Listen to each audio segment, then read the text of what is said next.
উদয় শঙ্করকে আধুনিক ভারতীয় নৃত্যকলার জনক বলা হয়, কিন্তু অবাক করার মতো বিষয় হলো তিনি কখনোই কারো কাছে নাচ শেখেননি।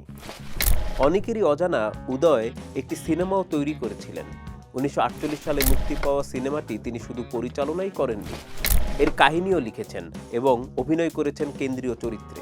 আর এটিই ছিল ভারতের প্রথম নৃত্য প্রধান চলচ্চিত্র। উদয় শঙ্করের পুরো নাম উদয় শঙ্কর চৌধুরী। তার জন্ম 1900 সালে ব্রিটিশ ভারতের উদয়পুরে। আধুনিক ভারতীয় নৃত্যকলায় পথিকৃতের ভূমিকা রাখায় তাকে সঙ্গীত নাটক একাডেমি পুরস্কার, পদ্মবিভূষণ, দেশিকোত্তম সম্মাননায় ভূষিত করা হয়। তিনি প্রথম ব্যক্তি যিনি অশাস্ত্রীয় কন্টেম্পোরারি ভারতীয় নৃত্য ধারাকে পশ্চিমাদের কাছে পরিচিত করেছিলেন। তিনি বলতেন, আমি আধুনিকতার মাধ্যমে প্রাচীনকে অন্যদের কাছে সহজবোধ্য করে তুলতে চেয়েছি। পশ্চিমকে নিয়ে আসি পূর্বে, ভারতের আত্মাকে তুলে ধরতেই আমি আধুনিক শিল্পকে ব্যবহার করি। আমি সত্য ও সৌন্দর্যের পক্ষে।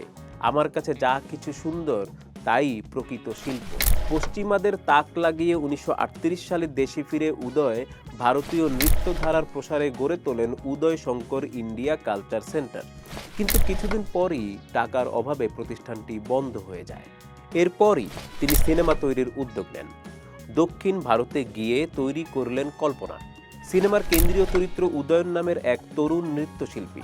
একটি কাল্পনিক জগৎ তৈরি করা হয় যেখানে শিল্পই সমাজের ভিত্তি। পুরো সিনেমায় রূপকথার জগতে ভারতীয় ও পশ্চিমা নৃত্য মিলে এক অভাবনীয় আবহ তৈরি হয়েছিল। কেন্দ্রীয় চরিত্রে অভিনয় করেছিলেন উদয় শঙ্কর নিজেই, আর কামিনী চরিত্রে অভিনয় করেছিলেন তামিল অভিনেত্রী ও নৃত্যশিল্পী লক্ষ্মী কণ্ঠম।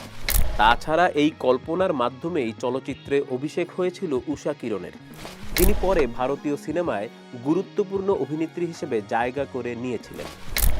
নানা দিক থেকে কল্পনা ভারতীয় চলচ্চিত্রের ইতিহাসে মাইলফলক হলেও চলচ্চিত্রটি তখন বাণিজ্যিকভাবে সফল হয়নি।